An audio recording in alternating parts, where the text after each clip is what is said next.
RTL Matin. RTL 7h50, Jérôme Chapuis, vous recevez ce matin la ministre de l'Éducation nationale, de l'Enseignement supérieur et de la Recherche. Bonjour Najat Vallaud-Belkacem. Bonjour. Alors 88,5% de réussite au bac, est-ce que cet examen a encore du sens ? Oui, absolument. 88,5%, c'est le résultat quand on prend le nombre de candidats qui se sont présentés. Quand on prend la proportion de gens qui ont le bac dans une génération, qui était en fait l'objectif que s'était fixé à l'époque, vous vous rappelez Jean-Pierre Chevènement, 80% d'une classe d'âge avec le bac, on en est encore à 78,6%. Pourquoi ? Parce que bien sûr, vous avez des gens qui ne viennent pas présenter le baccalauréat. Ce sont tous les décrocheurs qui sont sortis du système scolaire avant. Donc, arrêtons de considérer que c'est trop. Mais quel est le contraire. sens d'un examen où quasiment 9 candidats sur 10 est reçu ?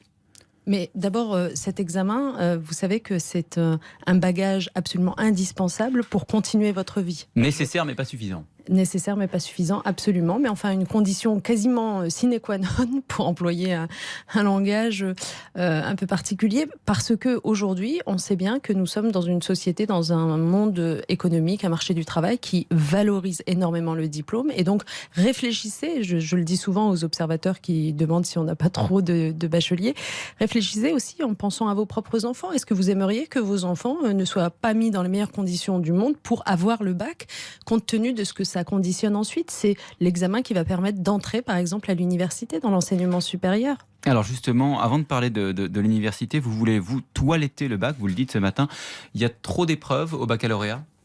Alors en fait, aujourd'hui, les débats autour du baccalauréat tournent généralement autour de est-ce qu'il ne faudrait pas supprimer, arrêter avec ce grand examen national. Vous dites, il faut le réformer. Moi, je ne pense pas qu'il faille le supprimer. Je pense qu'on a besoin d'un rite initiatique, on a besoin d'un même examen partout sur le territoire qui donne la même valeur finalement au diplôme qui va être obtenu par les élèves, quel que soit le lycée où ils ont fait leurs études. Mais il y a trop d'épreuves. Mais indéniablement, c'est vrai qu'on a atteint une complexité qui mérite aujourd'hui la simplification. Trop d'épreuves, trop d'options, les mécanismes de calcul de points des options qui vous font arriver à plus de 20 de moyenne, c'est quand même des difficultés, d'autant qu'on voit d'ailleurs que ces mécanismes d'options n'existent pas de la même façon dans le bac général et le bac professionnel, par exemple. Alors dans ce cas-là, réfléchissons pour qu'on ait un peu les mêmes modalités dans tous les bacs, les 3 bacs.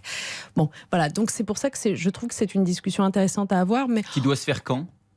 Qui doit se faire. Vous savez, on est en train de tirer le bilan de la réforme du lycée qui avait été engagée par Luc Châtel en 2010. Lorsque ce bilan sera terminé et que donc nous aurons un certain nombre de recommandations de réforme sur ce lycée, je pense que dans la foulée, il faut aussi aborder la question du bac. Faire en sorte, en effet, notamment de mieux répartir, de mieux équilibrer et de réduire le nombre d'épreuves. Vous disiez, le bac, c'est la porte d'accès à l'université. Pas de sélection dans les facultés publiques en France, et pourtant il y a une forme de sélection, c'est qu'au bout d'un an, on constate qu'un étudiant sur 2 sort de l'université. Est-ce qu'on ne leur fait pas perdre du temps à ces élèves à qui on donne le bac, un passeport pour la fac, et qui échouent ensuite ? Ce que vous disiez tout à l'heure est très juste, c'est-à-dire que c'est une condition indispensable mais pas suffisante, le bac. La deuxième chose très importante sur laquelle nous avons beaucoup travaillé cette année, c'est la bonne orientation des élèves, la bonne gestion des flux d'une certaine façon. Nous avons travaillé sur ce sujet notamment pour améliorer le système d'APB, admission post-bac, ce logiciel dans lequel on entre ses vœux, pour faire en sorte que les élèves de terminale, au moment où ils doivent entrer leurs vœux au printemps, soient mieux informés sur les perspectives de réussite dans la filière qu'ils demandent, en fonction du bac qu'ils obtiennent. C'est-à-dire qu'en gros, on va leur dire, oui, ces dernières années, tous ceux qui sont passés par le même baccalauréat que toi ont eu un taux d'échec très important. Donc c'est une façon aussi de les dissuader, non pas de leur interdire, parce que moi je ne veux pas de la sélection à l'entrée de l'université, soyons clairs. Est-ce qu'une bonne fois pour toutes, c'est pas un tabou qu'il faut faire tomber ? Mais en tout cas de mieux les éclairer. La sélection à l'entrée de l'université ? Non, pas du tout. Je rappelle qu'on a un système binaire dans notre pays. On a des écoles, des grandes écoles sélectives, donc c'est pas comme si la sélection n'existait pas. Et ceux qui veulent participer d'un système sélectif, eh bien, ils passent les concours pour aller dans les grandes écoles. Mais c'est très important d'avoir à côté un système non sélectif qui est l'université, dans lequel on arrive avec le diplôme du bac. Et ensuite, on trouve sa voie à l'université. C'est une autre façon de faire ses études, l'université. C'est avec, en effet, une quête de soi-même et de ce qu'on a envie de faire, qui laisse plus de liberté liberté que quand on s'engage dans une école où tout est conditionné dès le début. Mais je trouve que c'est important d'avoir cette chance-là. Najat Vallaud-Belkacem, je le disais, le budget de l'éducation est en très forte hausse pour 2017 dans le projet de loi de finances.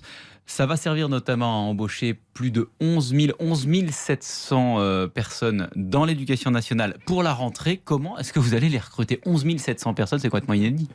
En fait, on les recrute de mieux en mieux. Je comprends à quoi vous faites allusion. Au début du quinquennat, on a eu en effet du mal à pourvoir les postes qu'on ouvrait.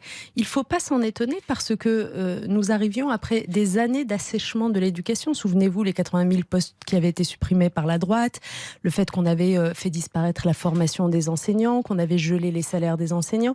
Tout ça avait envoyé des signaux très négatifs à l'attention des étudiants que des études d'enseignants auraient pu intéresser.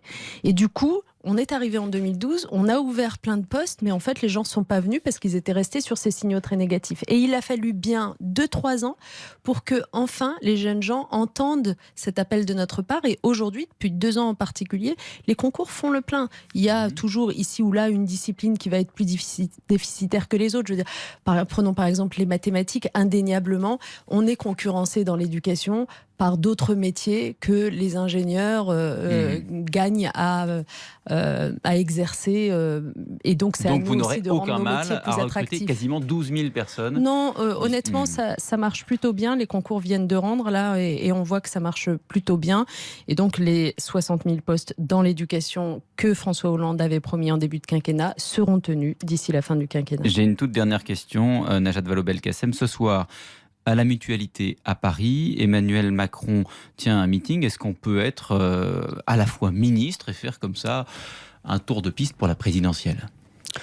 Écoutez, je pense que dans les innombrables papiers qui sont consacrés à Emmanuel Macron, tout a été dit.